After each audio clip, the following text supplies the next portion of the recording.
Hi, and welcome to the Fabulous Cancer Podcast. Today I'll be talking to Shelley Buck and Kathy Curtis, and we're going to talk about the parenting memoir Leave Your Light On, the musical mantra left behind by an illuminating spirit, which is about Shelley, her son Ryder, about his cancer journey, his passing, and way more. So thank you so much for joining Shelley and Kathy. Thank you for having us. Yes, it's a delight. Could you tell me more about who you are and what you do? Well, my name is Shelley Buck. I'm the mother of three boys. Ryder was the eldest, and currently I'm retired, but I'm a jewelry designer as well as now a writer, if I can claim that. I would say you can. I would say so, yeah. Yeah, definitely. Definitely. And Kat? Well, my name's Kathy Curtis, and I'm a lifelong friend of Shelley's, and I'm a writer as well. I've made my living in marketing and communications and writing, and I work on a lot of different books, and I've written one of my own and one with Shelley. But kind of a sideline career that I've had for 30 years is I felt very drawn to the way that having a creative outlet in life can really help you move through difficult things like an illness or the loss of someone when you're going through the grief. Or, it could be a personality challenge or a job situation, but there's just something that happens when you take that challenge into something that you create, whether you're writing or whether you're doing art or whatever you choose to do with it, that it helps you not only kind of figure it out, but heal the pain. And so we had done all that when Ryder had passed away, and when Shelley decided that she wanted to publish her journal that she had kept all the way through the entire situation with Ryder, that's what I kind of brought to helping her put this book together. That's really incredible. And that's what I'm learning as well because I'm actually doing a lot of life after cancer therapy, and which also involves grief a lot. And Yeah. I'm really trying to figure a way out, like with my therapist as well, like how can I deal with, because I had cancer when I was 11 years old. Mm-hmm. And so a lot of children passed away from that and from other things. And so I'm very interested to talk to you both because I'm just also trying to find a way to deal with my losses from grief. Oh, absolutely. Yeah. I just have one question. What kind of cancer did Ryder have? He had testicular cancer that was diagnosed when he was 22. Okay, okay. And what helped him and your family during the cancer treatment? Well, Ryder really led the way with his studying of spirituality, his music. Um, he played his guitar in the hospital and learned more songs and listened to his favorite bands. Uh, and then he kind of trained us in how to deal with him, which meant giving him a long leash and letting him be a man, as the doctor said, to just make some of his own choices. And that can apply even to younger children in the way of, say, what they eat or how they pass their time. It's important, I think, for any patient to have the opportunity to take some kind of control Yeah. uh, in their process.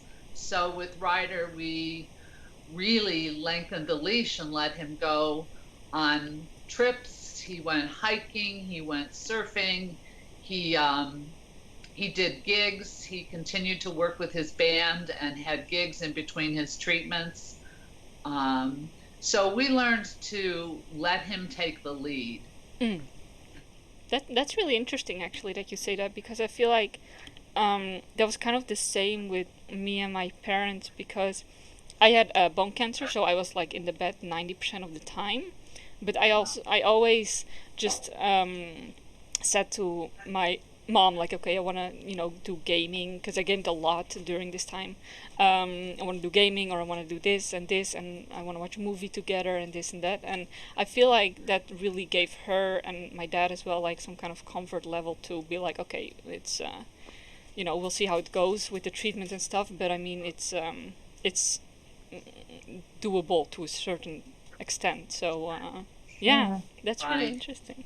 And it gave me permission to let go at times, even though that was counterintuitive for a mom.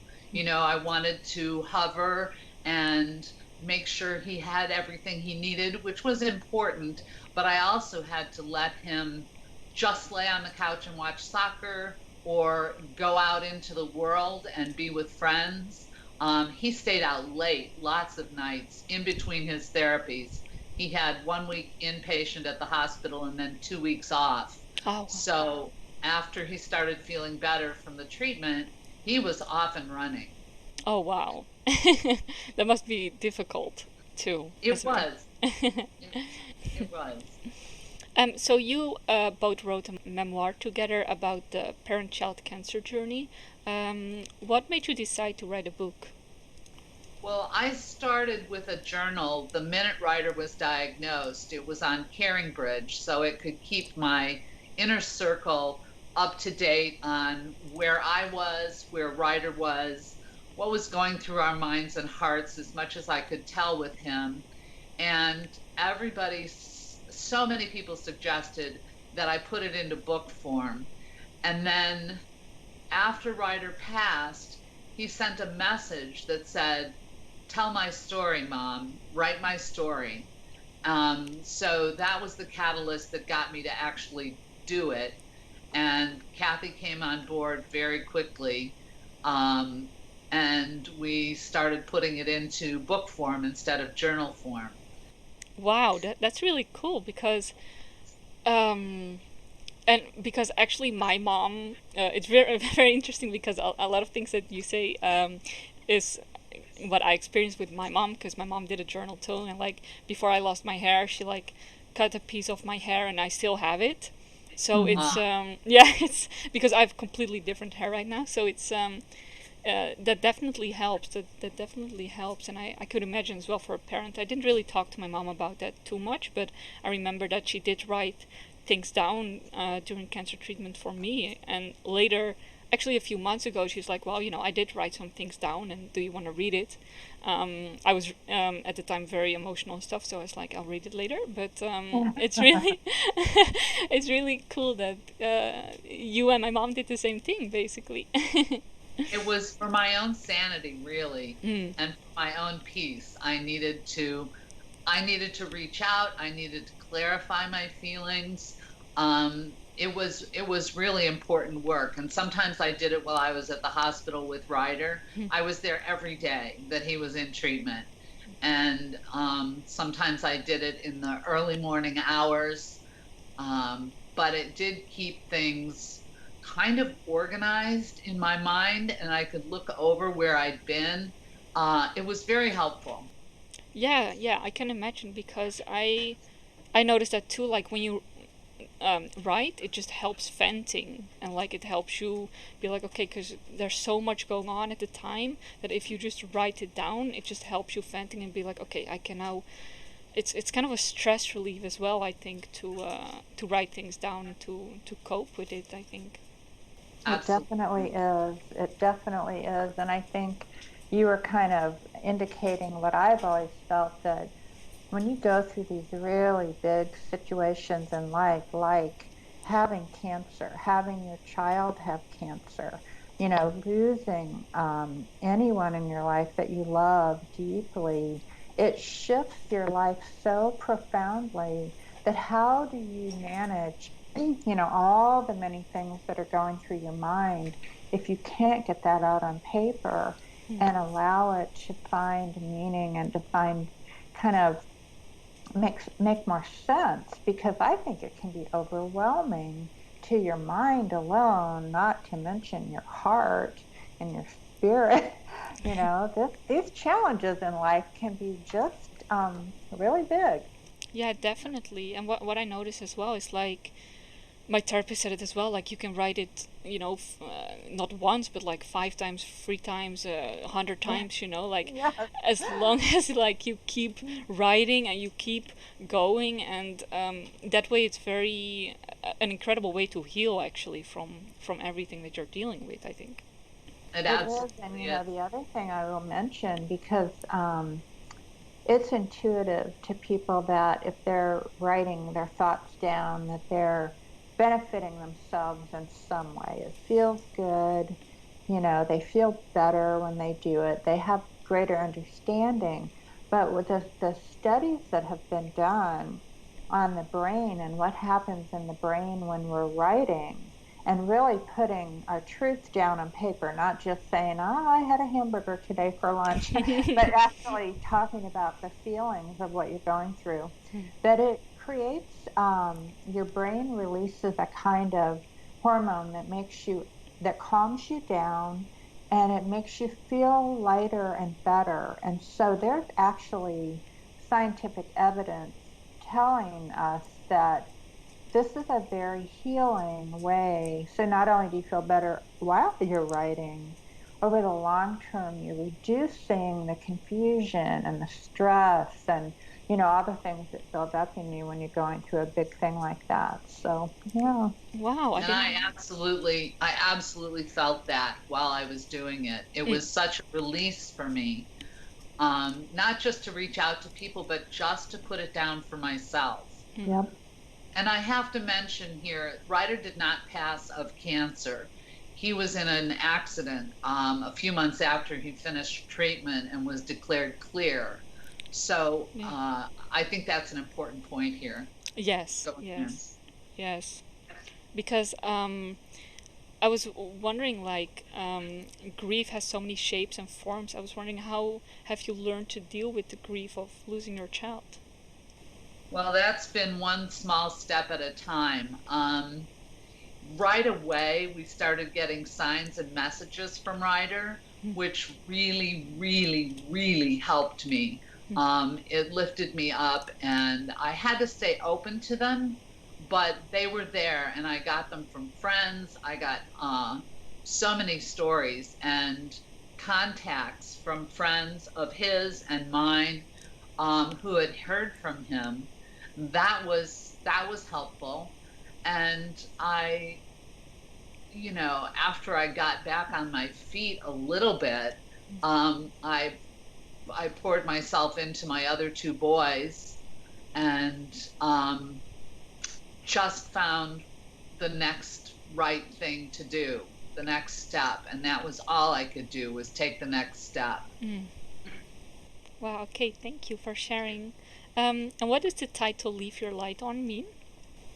Mhm. Well, you want go ahead, Kathy. Oh, well,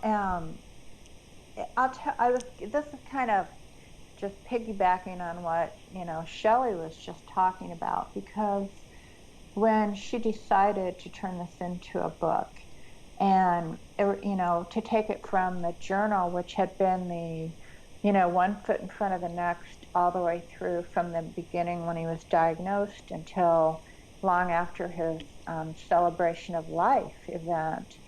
Um, and so a reader, would have gone through the ups and downs and the angst of so many of the painful things that were going on. But in the end, 1,200 people came to the celebration of life event, which was huge for the Buck family. And what they learned from the people who came is how much Ryder had impacted their lives in all these different ways. But it became really clear that the first song that Ryder wrote was called Leave Your Light On. It was his mantra, and it was genuinely how he lived his life. He had a light that he nurtured in himself every day, no matter what was going on. And so the thing we did with the title and the focus of the book is to bring that light to life. In other words, bring Ryder to life so that for anybody, and we all struggle, to feel that light within ourselves when life is busy or life is hard or we feel like we have to fit into what society expects of us, when in fact the most powerful thing we can do is live from within with our light turned bright and to just feed from that energy of love and joy and happiness and Yes. authenticity and all that. So anyway, I hope that answers the question. Yeah, definitely, definitely. That's what I'm learning now as well. It's like, for me, dealing with the grief is like, okay, I've been dealing with it for like 2 years, and the other day I said to my therapist, like, when is it gonna stop? When am I not gonna feel sad or super emotionally drained or all day and it was interesting because it's kind of when I start to kind of reverse the grief into like, okay, these children are not here anymore, but I appreciate them, and I have the honor of knowing them, or that I knew them and that they were in my life, and that's why I just want to do as much good as I possibly can to help others as much as I can, and that's really, and live fuller and enjoy my life better than I ever before could imagine, even as a cancer survivor. I'm like, oh my god, I need to really start living more because it's so limited to be here, and I need to appreciate that, and just also the fact that that they were in my life. Sure. Oh, that's beautiful. I mean, I feel like you already know what it means to have your light on. Like you found it. And oftentimes, I think people do find what the light means when they're going through grief. I think Shelley did. Hmm. I think Ryder was such a bright light that, I mean, it was hard to deny that he was still there in her life. And slowly her own light has come way back on. And so I don't know, Shelley, you may want to take that and run with it. Well, yes. Ryder's light continued to shine even after he was gone. I mean, it was evident throughout his cancer treatment as he was seeking more spiritual life on every avenue he could find. He even traveled to Bali and absorbed their culture and their belief system, and he found a lot of uplifting music that really helped him.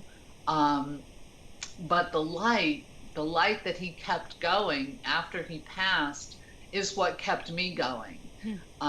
He shared it in so many ways, and there was one night I went to bed and I asked him for a sign. I was in need, and I went to bed and I thought maybe he'd visit me in the sleep state. But at 5 o'clock in the morning, my computer went on full blast playing one of his songs. Oh my god. And yeah, I mean, I have a million stories like that. Um, so I got my sign and I smiled through the week because it carried me, and I knew that he was shining down on me. Yeah, wow, that's incredible. And Mhm. thank you, Kathy, for those words, because actually, I feel like both of you already found the light. I mean, the fact that you want to share, the journey and everything that you have been through, both of you, and, contact me for a podcast to make more people know and help other people. I mean, that is absolutely incredible. It's such a heavy topic and really difficult topic because it's just kind of like, with either with childhood cancer or with any kind of passing away from someone, it's kind of like, well, yeah, that person passed away and now you kind of move on, but there's no guidance or something. So the fact that you both want to talk to me about it and share this is really incredible. So thank you so much. And yeah, it's really incredible. You wanna, you both wrote the book and share so much. That's really amazing. Thank you. Yeah. There's no getting to the end of healing. I think it's a real process, and it does change, and it changes you.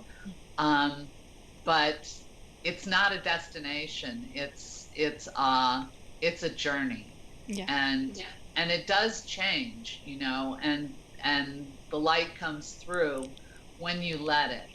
Yeah, definitely, definitely. I 100% agree, and now I know what you mean, because about a month ago I would be like, I really don't understand how I can move on, kind of, and now I'm like, now I understand that, so it's really great you say that.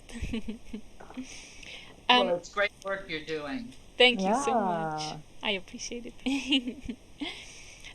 Where can people purchase the book? Well, it can be, you can find it on leaveyourlightonbook.com. That's the book's website. But you can also go directly to Amazon or Barnes and Noble and buy it online. It's in hardback, paperback, ebook, and audiobook. And the audiobook, Ryder's youngest brother and I read. He reads Ryder's parts. There are lots of journal entries and letters from Ryder, and I read the rest of the narration. Oh, wow. Okay, awesome. I will also put all the links in the description so people can find the website. So. Great. And the other great thing about the audiobook is that Ryder's music is woven into what you get to hear on that version. And so, he was a prolific musician and a talented one. And so to be able to hear what he spent his life, wanting to put out into the world in the background of the audiobook is, we think, for some people that will just add another whole dimension of healing to what they get from the book. Oh, that's really great, because I actually, sorry, Shelley, you want to say something? Well, one of the songs that's in the book, he actually wrote after he passed and sent it through a friend. Wow. And one of his bandmates wrote the music for it. So that's got a real magic to it for me. And the other two songs he wrote and performed while he was here. Oh, wow, that's really incredible. That's really incredible, because I actually wanted to ask both of you if it's okay if I can put the song at the end of the podcast episode. So, I think that's a great idea. Absolutely. I think that would add so much more, just add spark and be like, so people really know about the song, and I think that would be really, really nice. Yeah, and his music is available on iTunes under Ryder Buck or Ryder Buck and the Breakers. We put out 3 CDs of his work, and that's all we had. So. Wow, that's incredible. I'll put that in the description as well, so people can look that up. Great. Awesome. Thank you. Yeah, you're welcome. Thank you so much to both of you for joining and sharing your story. Like I said, I think it's so important that people and that we talk about this so people can find a way to cope. So yeah, thank you so much for wanting to share your really inspiring and helpful story. I really appreciate it. Well, thank you for having us. Our pleasure. Okay, thank you so much for listening, and I'll see you in the next podcast. Bye-bye. Bye.